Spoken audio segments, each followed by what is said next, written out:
Welcome back, everybody. Today we are going to be doing a tier list for the Worlds 2006 format. Now, I always like doing these videos because people get so passionate about it, and people always liked, everyone kind of has their own thoughts and their own experiences. So, I guess disclaimer up front is this is going to be my opinion, my experiences, my thoughts. Absolutely, I welcome comments if you agree with me, if you disagree with me. Post them down below. Let's get a good discussion going. But let's just go ahead, jump right on into it here. So I think the 2006 format is pretty interesting because it can be very heavily matchup based. And sometimes the top decks, certain decks will do really well against like top decks, for example, but struggle against a lot of the lower tier decks. And sometimes you have a vice versa situation. So you can make an argument there might be decks that are tier 1 decks, in my opinion, but aren't necessarily always the best tournament decks. Which makes 2006 very interesting because I do think there's a lot of strategic gameplay, and I do think there's a lot of back and forth and a lot of skill level that comes into play, but I also feel like sometimes you can just get in a bad matchup, and that can be a pretty big factor in deciding the outcome of the game. But overall, though, 2006 is regarded as one of the best Pokemon 2006 formats. It might even be the format for the second annual Jay's Advice Tournament coming up this May or June, but that we're getting a little bit ahead of ourselves on. All right, so let's go ahead and start out here. Let's just do Looty Cargo. Looty Cargo was I would say it was a deck in 2006. I would say it was a competitive deck. Ended up making the top 32 at the World Championships, but personally, it has so many challenges in this format. I think a more modern 2006, you see a lot more Lunatone Solrock played. You see a lot more Curse Stone played. These are all things that Looty Cargo just has a really hard time with. Plus, you've got to play that Macargo, which creates a lot of tough situations against decks like Powtar or Mulock, where they can just bring that to the active spot and try to lock it there. Looty Cargo does really well against decks that just want to sit there and kind of just slam into each other against things like Nidoqueen or even like LBS or something. And the 2006 format, I feel, is a lot wider than it was back in the day. All right. Machamp. Gino ended up making top 32 with this deck, grinded through the grinders, ended up beating Yamato. Personally, though, it's kind of a fun deck. I don't think it's going to be super competitive. I'm going to say C tier, and that might even be giving it some stuff there. Nidoqueen, I'm going to say B tier. I think people can disagree with that. I think in the right meta, it might be A tier, but it's got a lot of challenges. Just because... Yeah, I'm actually going to move Ludicolo down to C tier. We're going to adjust that a little bit. And I'm going to call Nidoqueen B tier. I do think Nidoqueen is solid. I think the Pidgeot GL has a lot of... The Delta Pidgeot has a lot of strengths in this format. But once again, the problem is the format is more wide open. So the decks that would get hit by Pidgeot Delta back in the day, I feel, are fewer in today's meta. All right, so let's go Jimmy Ballard's Evolutions. How did that hold up? Personally, I'm going to say this is a B tier deck. It's solid. It can still make some crazy plays, but I think a lot of what Jimmy found success with the deck was how the deck worked and the big surprise factor to it. And I think as players have gotten better at understanding the deck and understanding that Pidgeot is a main attacker in the deck, and then how to play against the deck, I don't feel like the deck is as strong as it was back in the day, just because people are more aware of those tricks and they know what to expect from the deck, and they got a little bit more opportunity to play around it. Once again, too, there's a lot more hate for Pidgeot with Lunatone Solrock, and then powers in general with Curse Stone.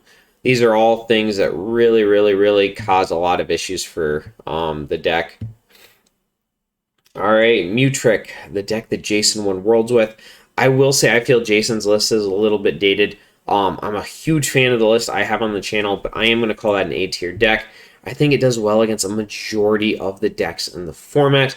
It does struggle against, I would say, like Bombtar can be a really tough matchup for it. But overall, I'm going to say this is probably one of the best decks in the format.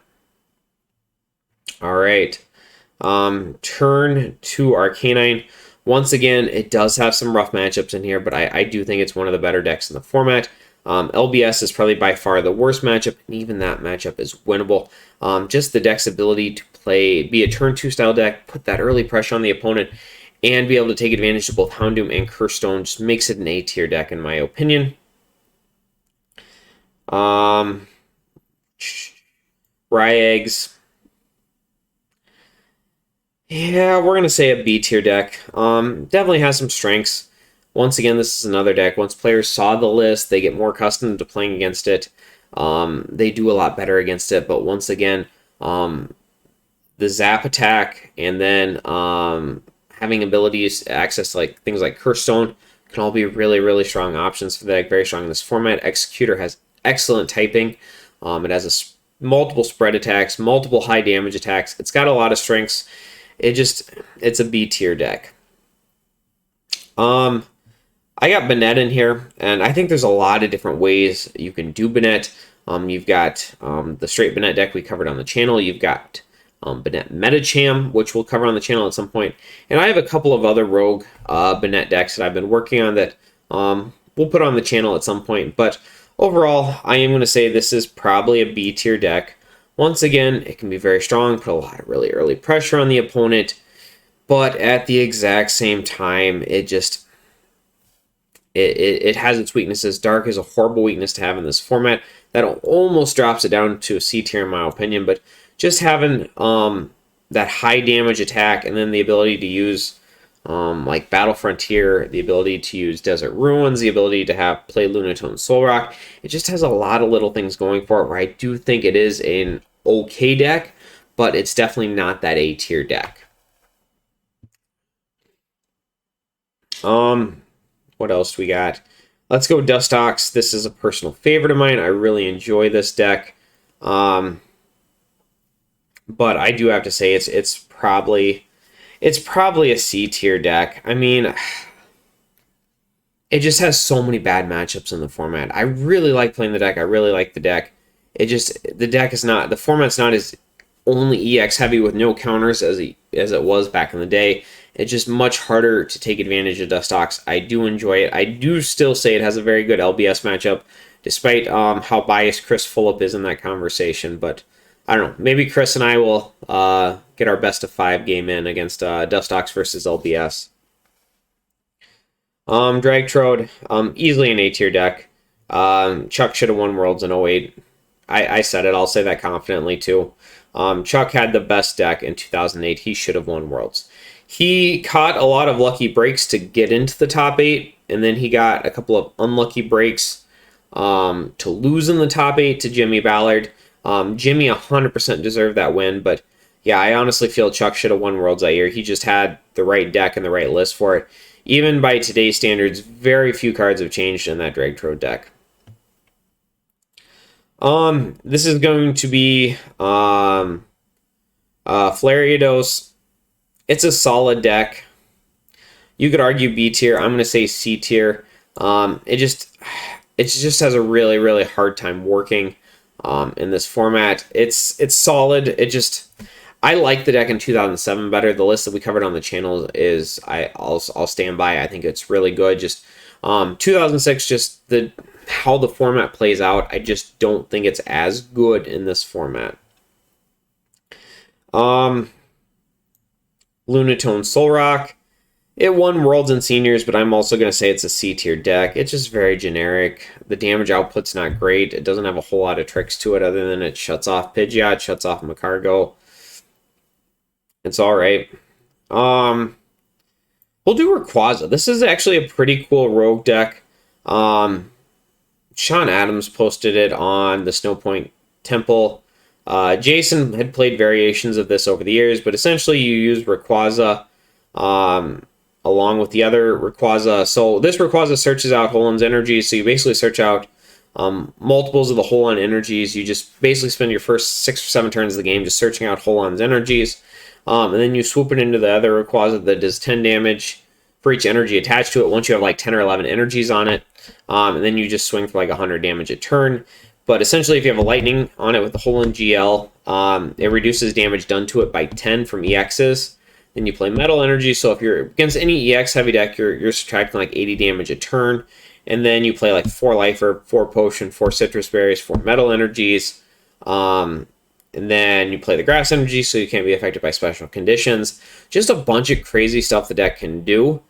It loses to any of the big decks like Meta Knight, Bomb Tar, or anything like that, but it does really well against some of these crazy side decks that just don't really play a ton of great answers to it. So all in all, it's in the right meta, it's fantastic. In the wrong meta, you'll be sitting at the 0-3 table, but it's a good deck to play, and I think it's very underrated in this format.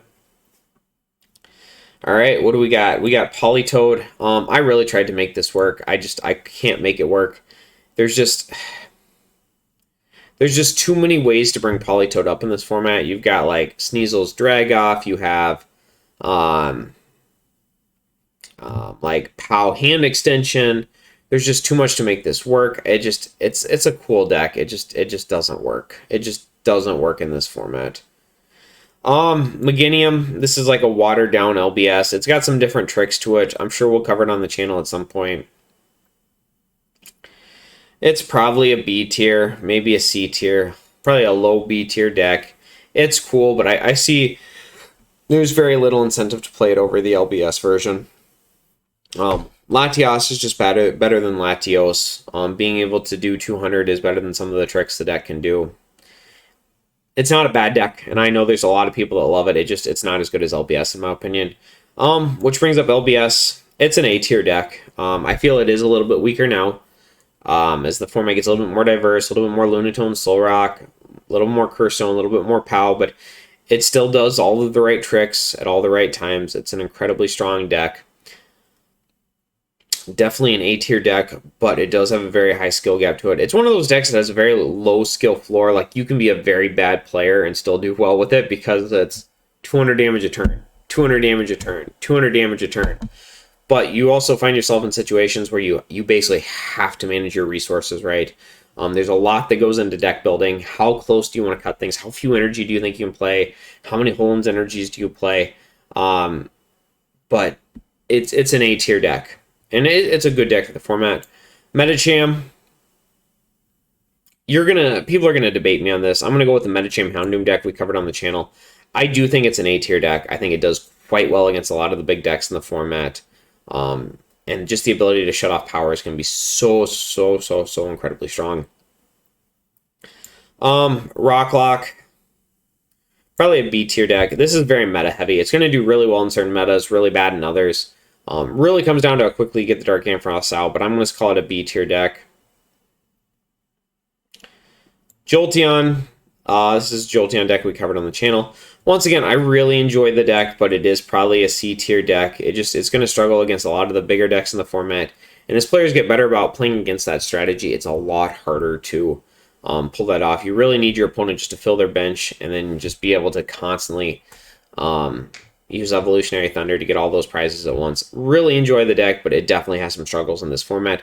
That speed spread variation in 2007 is a lot stronger. I've worked with a couple of different versions of the deck, which I'm going to show on the channel. I think the Worlds list is fantastic, but I do think there's a couple of different directions you can go with the deck in 2007. Mulock. So funny enough, I was actually going to film a Jay Plays video for Mulock, but I got so many rage quits and so many inappropriate things typed in chat when I was doing the video. I literally could not put 5 good games together with it. And people act like it's this unbeatable deck. It's really not. It's probably it's a B tier deck. It's really good. But there's definitely weaknesses to it, and if you play well against it, there's definitely outs to it. Once again, it's another deck that does feel like it has a low skill ceiling or low skill floor. You can be bad and still do pretty well with the deck in the right matchups, but to really play it at a high level, you do have to have a good good understanding of the deck. Metagrass, we'll say A tier. This is pretty debatable because I think it does struggle against a lot of decks in the format. It struggles against Battle Frontier. It struggles against Curse Stone. The advantage that it has going for it is it doesn't really have a weak point because it's hard to. It's not like it has got one Pidgeot you got to target down. You got multiple Metagrasses. It can pull off some cool tricks, and it does do well against some of the bigger decks in the format. So all those things, we'll call it an A-tier deck. There's several different variations of the deck. You can play the Holen's Cast Form variation, or you can play the Hole in Ruins variation, the Jirachi version, the May Top 4 Worlds. I think there's pros and cons to both, which I don't think people experiment enough with, but that's another conversation. Mew, I'm not sure which direction I was going with this. I built this tier list a while ago. We've got Mew Lock, and then we've got Mew Trick. And I think that's going to cover most of the Mew variations. So Mew can just sit there. Bomb Tar. I'm actually going to call it S tier. And I don't put stuff in S tier very often, because I really hate when people just... I feel like people complain too much about stuff. And, like, people, like, will complain about 2006. Like, every single deck in this format, like, every single deck we have here does broken stuff, and everybody would complain about how it's not fair in some fashion. But the issue with Bomb Tar is there's really not like a good counter to it, because you rely so heavily, like you just basically don't care what the opponent's doing. You can't really like force them to take the first prize because they can just Electrode and then just give you two. You can't stop them from activating POW Hand Extension. You can't stop them from adminning you to a low hand size. You can't, you just really can't stop them from doing anything. You just kind of have to hope that you set up faster and better and able to trade well with them. It's a very frustrating deck to play against, and it can be very oppressive, I feel like. So I don't use the S tier lightly, but I am going to call that an S tier deck. I do think it's the best deck in the format. It's even got the Hole in Energy to stop the weakness. So yeah, it's definitely an S tier deck. But anyways, that's going to wrap up my thoughts for the 2006 format. Let me know what you think. Do you agree with me? Do you disagree with me? Post your comments down below. Let's get a good discussion going. But I'm going to cut the video off here.